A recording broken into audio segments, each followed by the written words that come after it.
Սիրելի հայրենակիցներ, հաշված շաբաթներ հետո Հայաստանի Հանրապետությունը կանգնած է լրջագույն ընտրության առջև,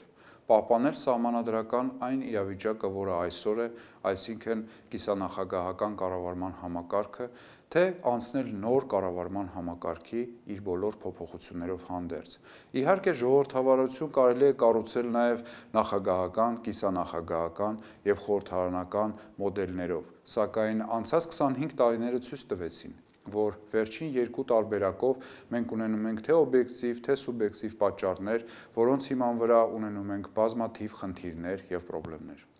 Այսօր մենք կանգնած ենք ընտրության առջև, որովհետեւ առաջարկվող նախագիծը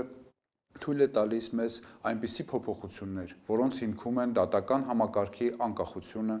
մենաշնորհներից ձերբազատումը, իշխանության հավասարակշռումը եւ մի շարք այլ ժողովրդավարական հարցեր, որոնք կապված են անմիջականորեն մեր երկրի զարգացման, տնտեսության ամրապնդման եւ երկրի անվտանգության հետ։ Բարգավաճ Հայաստան կուսակցությունը կողմ է սահմանադրական բարեփոխումներին եւ ամեն ինչ անելու է, որպեսզի իրականում փոխվի մեր սահմանադրությունը, փոխվի այն բոլոր բացասական իր կետերով, որոնք թույլ չէին տալիս մինչ այժմ պահպանել, կազմակերպել եւ զարգացնել մարդու հիմնարար իրավունքները, դատական իշխանության անկախությունը եւ մի շարք այլ կարեւորագույն հարցեր։ Ինչպես գիտեք, Հայաստանի Հանրապետությունում կան նաև այլ կարևոր խնդիրներ, բայց մոռանալ, որ սահմանադրական մայր օրենքի նորմերը կարող են խանգարել դրան, պետք չէ եւ մենք պետք է միասնական, միահամուռ ուժերով դեկտեմբերի 6-ին այո քվեարկենք սահմանադրական նոր փոփոխություններին։